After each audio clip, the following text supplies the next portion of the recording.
Hey, welcome to another episode of Let's Play Dead Cells, the game where we roll and float and jump and swing and do all kinds of things in the name of discovering secrets all of a sudden for some reason. And there's nothing here. What does this do? Okay, a good old wooden shield. Something tells me that's not that good. So we're gonna take our assault shield back, and we're gonna carry on here. That kind of got me off topic here. I apologize for that.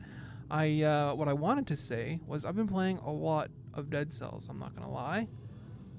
Look at this, a scroll right off the bat. I'm playing a lot of Dead Cells in my own time, and I've taken a very different approach in my off-screen play, and it's given me some advantages. Mainly, basically my strategy is I don't fight anything. I run through as fast as possible through these first few stages in order to get the timed doors in the future stages. And the reason for that is that the timed doors, pretty much all. I think there's one at the Black Bridge that only has cells, but the rest of them all have at least one scroll upgrade, one power scroll in them. And the power scroll, of course, gives us our brutality, survival, or tactics upgrade. And rushing through and getting those extra upgrades, you know, one or two per floor, per area, per level, is a huge advantage. And the last couple times I did that, I had some pretty good runs. I made it to the clock tower, made it through the clock tower, made it to the final boss in that area. I don't know if it's the final boss of the game or what, but he was pretty final looking. He was a ninja or an assassin, I think it was. He utterly destroyed me. But the reason I mention it is because it's a marked departure in strategy, and it's something worth noting. We're not going to do that on this run. Maybe on the next one we'll come back and show you that. I wanted to do this run to try and just try and make use of some of the upgrades I've gotten. I also started ignoring the collector and only giving cells to the saving my cells from floor to floor, and only giving my cells to the forge upgrade and upgrading some of those weapons. So I've got like the rapier upgrade, the ones that I use the most: throwing knives, rapier, shovels upgraded. I've already been here. So as you can see, every floor has about two scrolls on it. Plus, throw in the time doors, and you can really get a good rhythm going. I've been going this kind of same strategy, and it seems to have been working fairly well. And that strategy was brutality first, survival, then tactics, and kind of going in that same order, and going for a balanced approach, and trying to find success that way. And it's worked. I then go with appropriate mutations, brutality. It usually depends. If I'm going on a real bleed-focused brutality run, then I'll take that mutation that gives extra damage for bleeding or burning targets. If I'm going on just sort of a general slashing run, I'll do the one that gives bonus for having 2 or more enemies nearby. And that's been working well. And I've also been going with a strategy of melee and shield for the weapons, and I enjoy that quite a bit. Working on my parrying, working on those benefits that come with shields. Yeah, and I've been enjoying. There's also this and a chest on each floor. This this better than anything? 100 damage, 20 damage, flammable oil. Don't really care about flammable oil. We're gonna go a new path too. I want to go through the sewers this time. I was going a lot. I did sewers, then switched over to the promenade, or the. Obviously, you can't go sewers to promenade, but you can go sewers to ramparts, I believe, was the order I was going in. And I enjoyed that, but we're going to stick to the sewers in this one. We're going to try and do it that way. See, so if I can... I didn't realize I could open the door. I've also already unlocked everything there, so it's kind of irrelevant. So I usually... yeah, my survival one is usually the recover. I don't get enough parries with the shield to justify it, and ends up trying to parry ends up dealing more damage to myself over the course of a run than I would ever regain with successful parries. But I will end up killing enemies on this run because I'm not just outrunning everything. So we're going to go with that. I should have gone tactics first. I usually go tactics with the cooldown improvement first, but we'll just have to live with it. We'll pull that one next. We got some decent tactical items here with the upgraded heavy grenade. Yeah, so this is very strange to me, actually killing enemies. It's amazing. I've started off with wanting to do a running strategy just in the first area. I thought, oh, I gotta hit that first time door that I come across. You know, that's got to be my goal, and so that's what I set out to do. And then I quickly realized, well, geez, well, why don't I carry this through? I mean, these are levels I do all the time anyway. Why don't I carry this strategy through? I don't need the cells anymore. Why don't I carry this strategy through to basically as far as I can go, but at least to the Black Bridge. Oh, this is gonna hurt. I get caught on these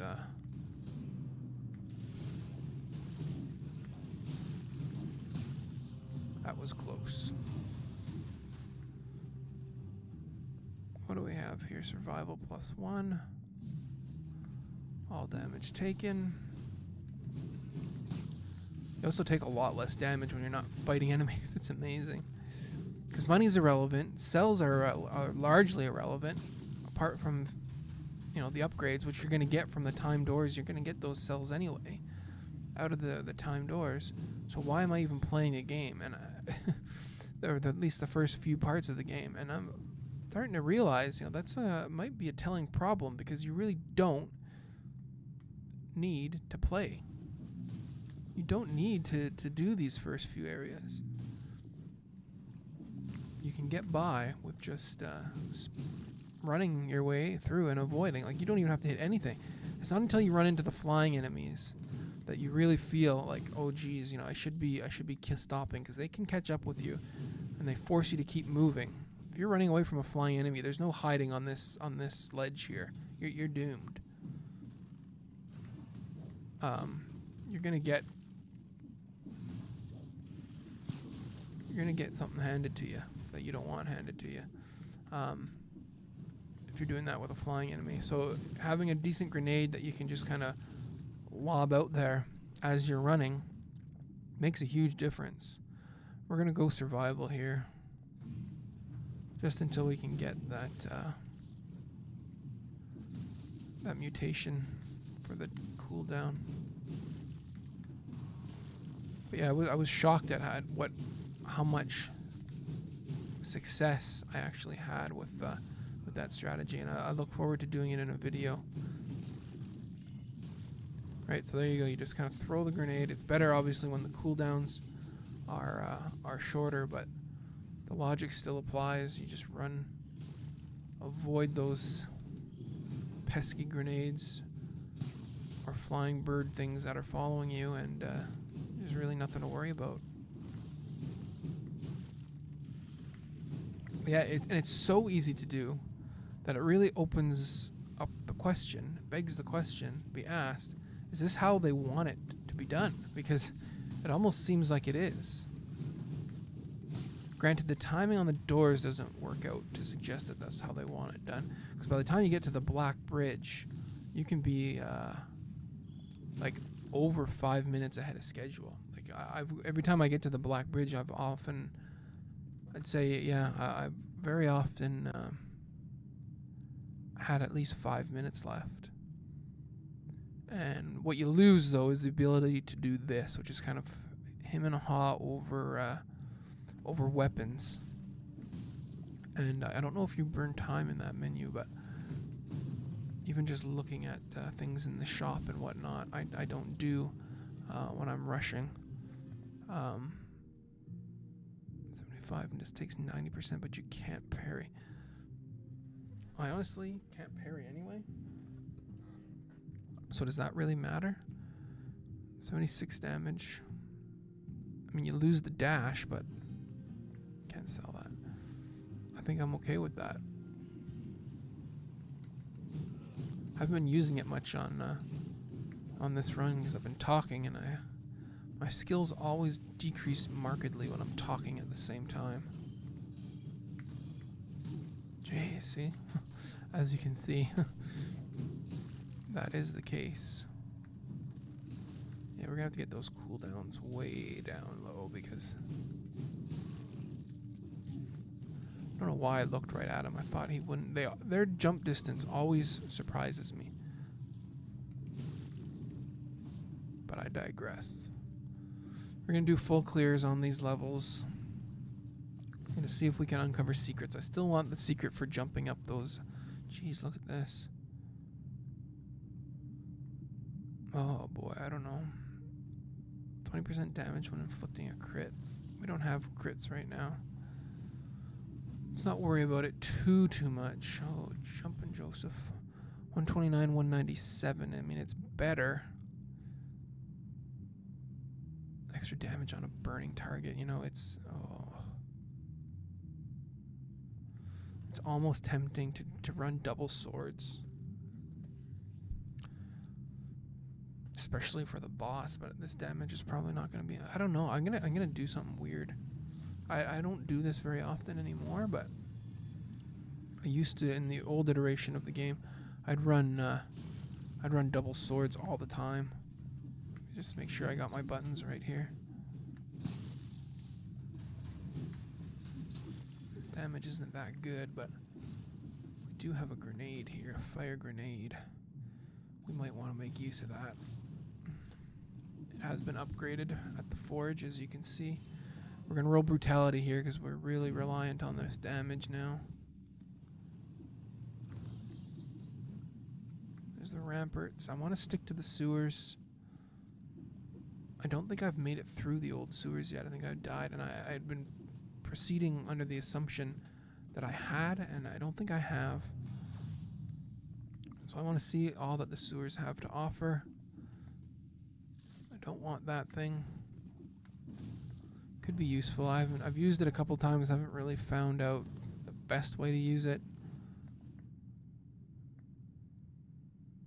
But I know that it's a thing. The invulnerability from it seems like a huge... Damage seemed alright on them.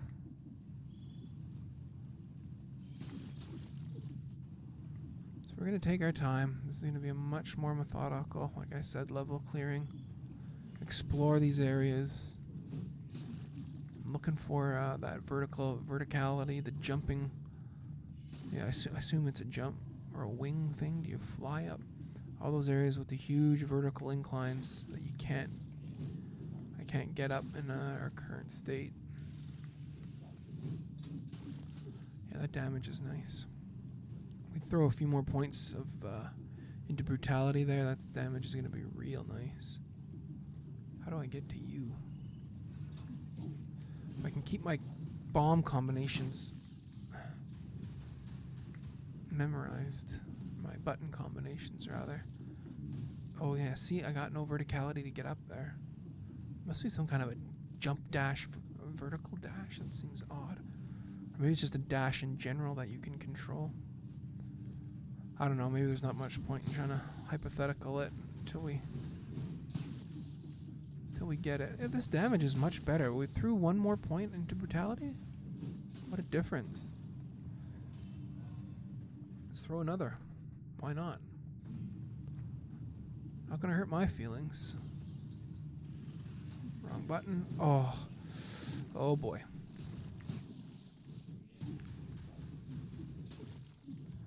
That was tense. Yeah, I didn't like that too much. Getting caught in the little areas where, oh jeez, like this. You get guys behind you, guys ahead of you, and then they're attacking at different times. So one's winding up and you can't tell through his wind up that the other one is already about to unleash his wind up. There's the sewers. Have we cleared everything we want to clear? Actually appears that we have. Okay, let's do it. This is where things are going to get tough. This is where things could end up leading to our death. But we're going to work on it. We're going to figure it out. And we're going to make progress. Yeah, you can't get anything there. Kind of annoying that you have to hit that door, but... Cooldown, 30%. Yes, please. Wait, wasn't that 37% before? Huh. We'll keep an eye on our cooldown times. 11.2 and 10.5. We'll throw our next couple of skills into our upgrades into tactics. And I realize I've gotten way off that balanced meta. Oh yes, the freaking mushrooms. That's...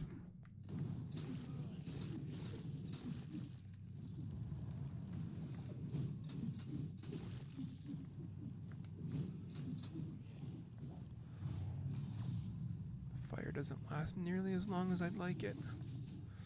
This is not bad. Burning target bonus. That's actually kind of nice.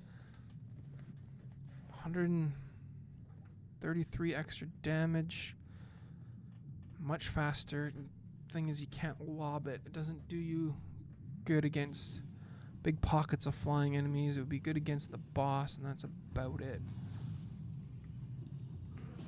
Yeah, it's kind of misleading because it seems like the damage is equal because it's both 133. But that's 133 against one enemy on the phaser. The grenade is 133 damage in that little pocket that you're able to hit. I think that's enough of a difference to... Jeez, they just throwing the items at you here. Swarm of biters, that always gets my interest. You know that. 144 damage. That one's tempting too, but I want to give these items a bit of a chance. Another thing that the speeding through the levels has taught me, funnily enough, is that is to put a little bit more faith in the weapons that you start with, or the weapons that you get early, because even the starting weapons with enough upgrades in the right categories can end up giving you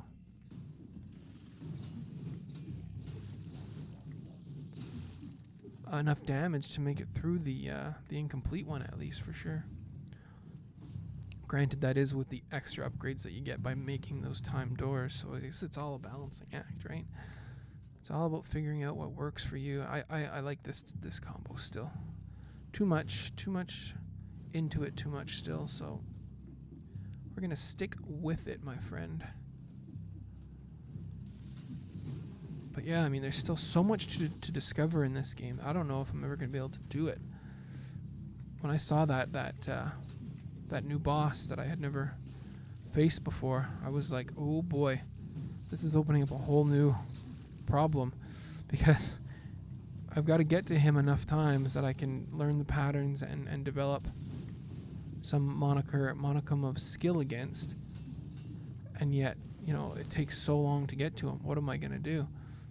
And I guess the answer is to just stick with the speed run type stuff, because it's not even speed run, it's avoidance. You just go through the level not fighting. You just burn so much time sitting here swinging that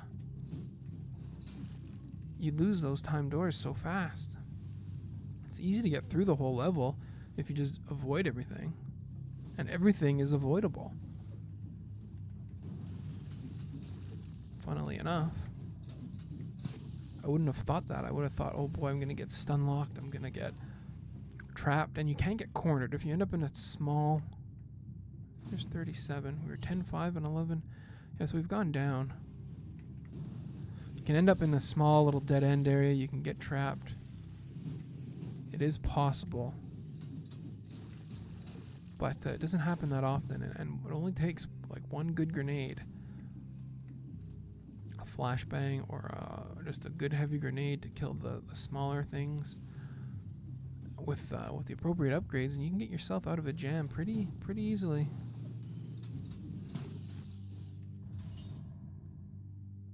Poison target. It'd be nice to have that heavy grenade be damage bonus against burning. But that would be kind of asking for the world, I think. We haven't used the heal yet. That survival mutation, I think, helps with that enough that we can stay alive much longer, presuming we don't get bogged down by those big maces.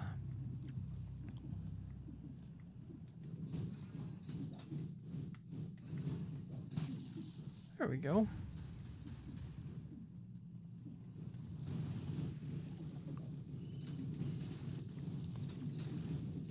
Oh, I got stuck on him there. This is where we need those cooldowns because I should be able to lob another grenade by now. There we go.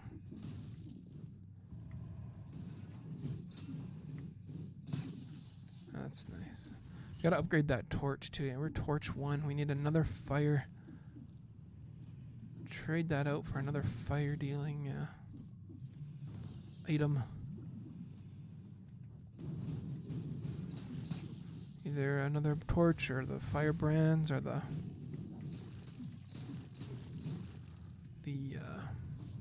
there's one that I don't come across very often that it's like you shoot like a wizard's fireball right out of your hands and it's a projectile, and I like that one, but like I say, I don't come across it that often. I don't know if there is rarity to the gear at all, because I've been upgrading at the forge or the armor or the foundry or whatever they call it. I've been upgrading the weapons that I tend to use most and that I thought were ones that I came across the most. So they were things like, well, I already said, like the rapier and whatnot. The shovel. I really like the shovel. But that's just, my own understanding of everything. It's not no deeper understanding of what's going on than just through playing. It just seems like, oh, I get the shovel a lot and I like it and take it, so might as well upgrade that, because if I come across a shovel, chances are I'm going to take it. So it might as well be an upgraded shovel. Same with the rapier, but the rapier was my old bet. I haven't used the rapier much in the sort of resurgence of the game. But in old Dead Cells tactics, the rapier was like my go-to. I don't think I'd ever turn down a rapier. How are we doing here? Tactics again, yeah, we're up to 43%. It'll be the last one for now. We'll brutality again next. What is up here?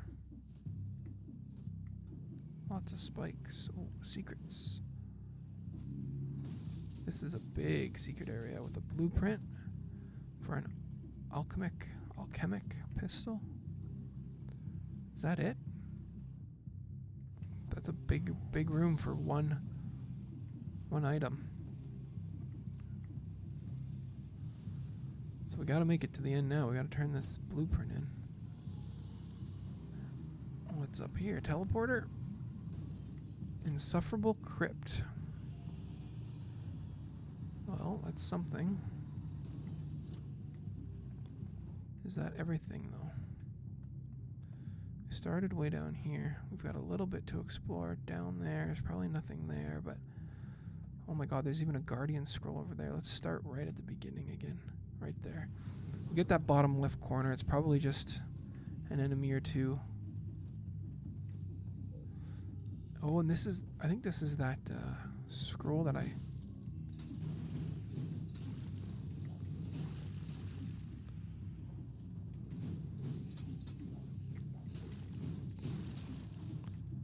saw and couldn't reach earlier.